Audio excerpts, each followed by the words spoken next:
Betting app ఒక కుటుంబాన్ని బలి తీసుకుంది. మంచిర్యాల జిల్లా ద్వారకా కాశీపేటకు చెందిన శివప్రసాద్ ఆన్లైన్ బెట్టింగ్ లో 50 లక్షలు పోగొట్టుకున్నాడు. సర్వం కోల్పోవడంతో కుటుంబం మొత్తం పురుగుల మందు తాగి ఆత్మహత్య చేసుకుంది. ఇక ఇదే విషయంపై లేటెస్ట్ అప్డేట్స్ మా ప్రతినిధి ఇర్ఫాన్ అందిస్తారు. రాష్ట్రమంతటా ఎక్కడ చూసినా బెట్టింగ్ యాప్స్కి సంబంధించిన వార్తలే వినిపిస్తున్నాయి.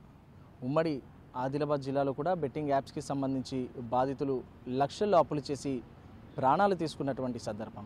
ఇప్పుడు ఇదే కోవకు చెంది మంచిర్యాల జిల్లాలో ద్వారకా కాశీపేట్ తాండూరు మండలానికి సంబంధించినటువంటి ఒక కుటుంబమే పూర్తిగా ప్రాణాలను వదిలేసినటువంటి సందర్భం. ఎంతటి బాధాకరమైన విషయం అంటే కనీసం మాట్లాడేందుకు కూడా ఆ ఇంట్లో ఎవరు లేనటువంటి పరిస్థితి. మరి ఆ రోజు ఏం జరిగింది, బెట్టింగ్ యాప్స్కి ఆన్లైన్ గేమ్స్కి అలవాటు పడి ఏ విధంగా కుటుంబం అంతా ప్రాణాలు కోపింది, మనతో పాటు మాట్లాడడానికి ఇక్కడ కొంతమంది స్థానికులు ఉన్నారు. వారిని అడిగి మరి తెలుసుకునే ప్రయత్నం చేద్దాం. చెప్పండి, అసలు ఆ రోజు ఏం జరిగింది ద్వారకా కాశీపేట గ్రామంలో? తాండూరు మండల్ ద్వారకా కాశీపేటలో శివప్రసాద్ అని ఒక యువకుడు ఈ బెట్టింగ్ యాప్కు అలవాటు అయిపోయాడు. కాబట్టి ఈ యొక్క అందులో 50 లక్షల రూపాయలు పోడగొట్టుకోవడం జరిగింది. పోడగొట్టిన తర్వాత అతని తండ్రి, అతని తల్లి, అతని యొక్క చెల్లెలు కూడా వాళ్ళు కూల్ డ్రింక్స్లో ఈ యొక్క పత్తికేసే మందు తీసుకొచ్చి వాళ్ళు అందులో కలుపుకొని వాళ్ళ అమూల్యమైనటువంటి ప్రాణాలను తీసుకోవడం జరిగింది. ఎటు దారి లేక వాళ్ళకి ఎవరు సహాయం చేయరు అనేది తెలుసుకొని, ఇది తప్పని కూడా తెలుసుకొని వాళ్ళ యొక్క ప్రాణాలను ఈ బెట్టింగ్ దాంట్లో పెట్టేసి వాళ్ళ యొక్క ప్రాణాలను తీసుకోవడం జరిగింది.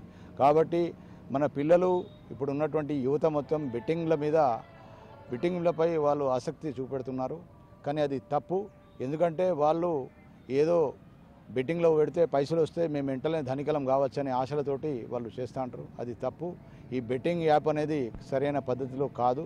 ఎందుకంటే వాళ్ళు ఏదో చిన్నగా చూపెట్టి తర్వాత మన ఇంట్లో నుంచి మొత్తం డబ్బులన్నీ గుంజే ప్రయత్నాలు చేస్తూ ఉంటారు. వాళ్ళు వస్తే అనుకుంటున్నాం వాళ్ళ ఇంట్లో భూములు కానివ్వండి, జాబ్ కానివ్వండి, బంగారం కానివ్వండి, ప్రతి ఒక్కటి తీసుకుపోయి వాళ్ళు అందులో పెడతారు. పెట్టిన తర్వాత కష్టమైన టైట్ అయిన తర్వాత ఏది మార్గం లేక ఈ యొక్క మార్గం చనిపోయే మార్గాన్ని ఎంచుకొని వాళ్ళ ప్రాణాలను తీసుకోవడం జరుగుతుంది. మరి ఆయన ఎంతవరకు బెట్టింగ్ యాప్స్లో పోగొట్టుకోవడం జరిగింది? అసలు ఏం జరిగింది ఆ రోజు?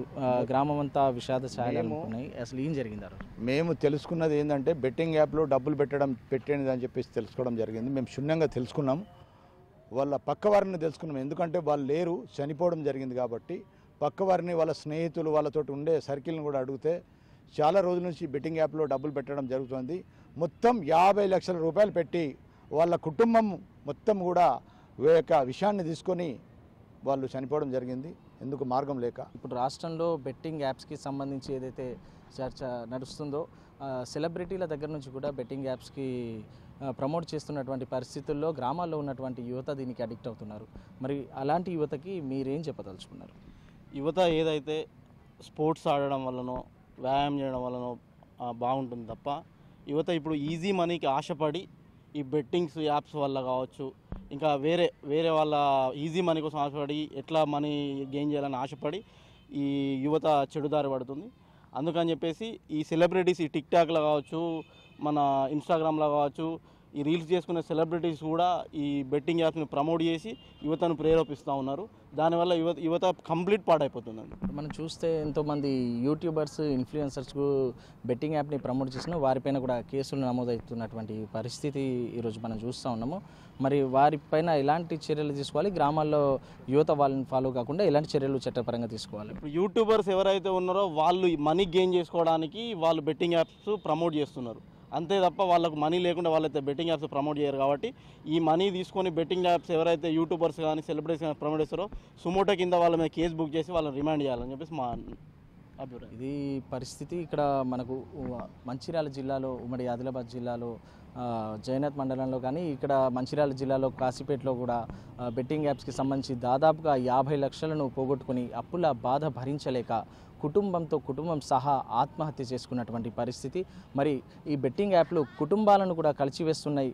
కనీసం కుటుంబంలో కూడా ఒక్క వ్యక్తి కూడా మిగిలి ఉండకపోవడం అనేది ఎంత బాధాకరమైన విషయం అనంటే అలాంటి పరిస్థితులు మరెవరికి రావద్దని చెప్పి ఇక్కడ స్థానికులు కోరుకుంటున్నటువంటి పరిస్థితిని మనం ఈరోజు చూడవచ్చు. కెమెరా పర్సన్ భూమేష్తో ఇర్ఫాన్, బిగ్ టీవీ, కాశీపేట నుంచి.